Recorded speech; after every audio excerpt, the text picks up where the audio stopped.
আসসালামু আলাইকুম। এটা হচ্ছে ডিসি সার্কিট টাইপ 8। এটা ১০ম অধ্যায় অ্যামিটার, ভোল্টমিটার এবং wattmeter.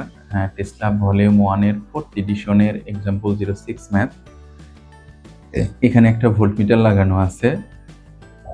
ভোল্টমিটারটা 36 kilo ohm, 6 kilo ohm এবং 12 কিলো ওহমের প্যারালালে লাগানো আছে। এই 3টা রেজিস্টরের প্যারালালে ভোল্টমিটারটা লাগানো আছে। এখন বলতে ভোল্টমিটার রিডিং 27 ভোল্ট হয়, তবে সার্কিটটি কি ঠিকভাবে কাজ করছে? যদি না করে তবে সার্কিটে কি সমস্যার কারণে এমন পার্ট দিচ্ছে তাহলে নির্ণয় করে। এখন আমরা দেখবো যে সবকিছু যদি ঠিক থাকে, ভোল্টমিটার যদি আইডিয়াল হয়, তাহলে ভোল্টমিটারটা কত পার্ট দিবে। তাহলে আমরা সেটাই বের করার ট্রাই করলাম যে ভোল্টমিটার রিডিং সমান আমরা জানি মোট ভোল্টেজ এবং সেই শাখার রোধ। সেই শাখা মানে কি, এই ভোল্টমিটার শুধু 36-এর আড়াইতে লাগানো না, 36, 6, 12 তিনটার আড়াইতে লাগানো আছে। তাহলে এই 3টা প্যারালাল বাই মোট ভোল্টেজ গুণ সেই শাখার রোধ বাই সেই শাখার রোধ ও বিপরীত শাখার রোধ। তাহলে আমরা ক্যালকুলেশন করে দেখলাম ভোল্টমিটার যদি আইডিয়াল থাকে তাহলে ভোল্টেজ হওয়ার কথা ছিল 16.88 ভোল্ট, কিন্তু ভোল্টেজ এটা না দেখায় ভোল্টমিটার রিডিং দেখাচ্ছে 27 ভোল্ট। তাহলে আমরা এটা কিভাবে ক্যালকুলেশন করলাম সেটা একটু দেখাই।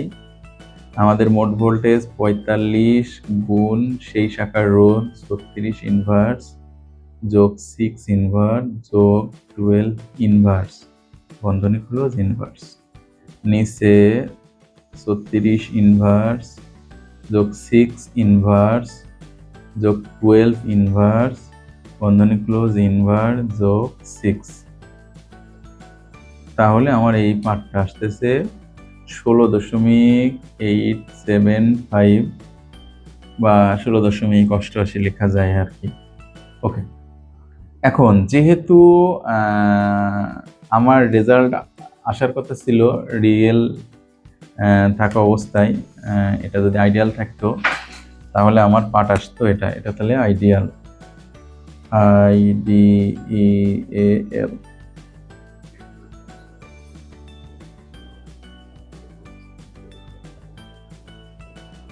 এখন যেহেতু আমার আইডিয়াল থাকা অবস্থাটা পার্ট ছিল, তার মানে আমার সার্কিটে কোনো একটা সমস্যা তৈরি হয়েছে। কি সমস্যা তৈরি হয়েছে আমরা সেটা একটু দেখি। আমরা দেখি যে ভোল্টমিটার এই যখন একটা প্যারালাল কানেকশন হয় তখন মোট রেজিস্ট্যান্স কমে যায়। আমি 3টা যদি প্যারালাল করি তাহলে আমার 12, 6, 36 যদি প্যারালাল করি তাহলে আমার মোট রেজিস্ট্যান্স হবে 6-এর চেয়ে কম। তখন ভোল্টমিটারের পার্ট কমে যায়। যদি কোনো একটা রেজিস্ট্যান্স ওপেন হয়ে যায়, ধরলাম যে 6 রেজিস্ট্যান্স নাই, 12 আর 36 যদি প্যারালাল করে তাহলে কিন্তু মোট রেজিস্ট্যান্সটা 12-র কম হবে, 10 হতে পারে, 9 হতে পারে, কিন্তু 6-এর কম হবে না।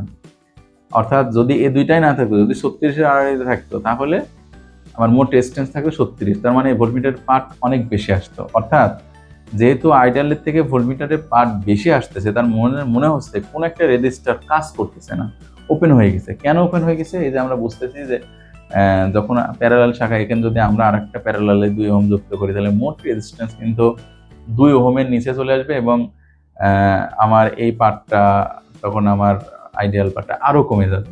অর্থাৎ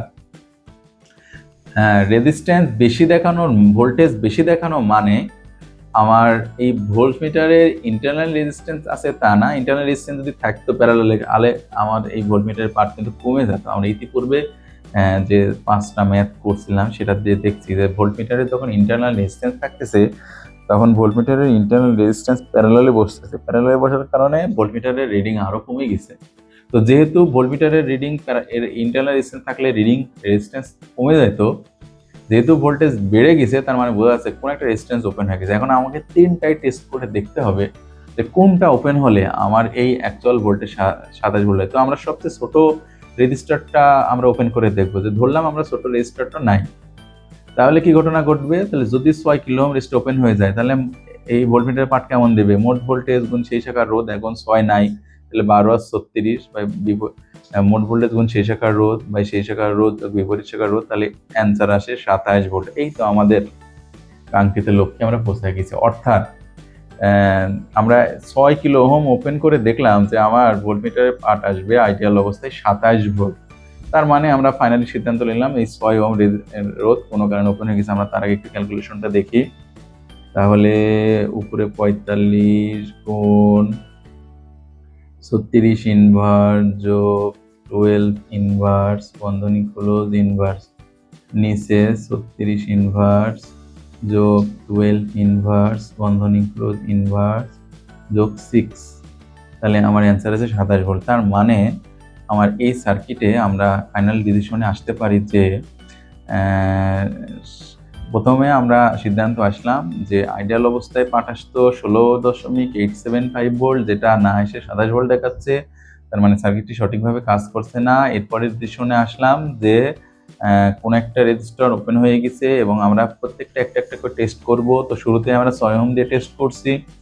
6 ওহমে আমরা দেখছি যে 6 ওহম যদি ওপেন হয়ে যায় তাহলে ভোল্টমিটারে পাঠ আসবে 27 ভোল্ট, মিলে গেছে। তাহলে আমরা আর বাকি দুইটা টেস্ট করব না। তাহলে আমরা ফাইনাল সিদ্ধান্ত আসলাম যে 6 কিলো ওহম রেজিস্টারটি ওপেন হয়ে গেছে। আর এটাই হচ্ছে আমার কাঙ্ক্ষিত উত্তর। ঠিক আছে, থ্যাংক ইউ সবাইকে। আসসালামু আলাইকুম। এরপরেও যদি আপনাদের কোনো প্রশ্ন থাকে তাহলে আপনারা কমেন্ট বক্সে জানাবেন। আসসালামু আলাইকুম।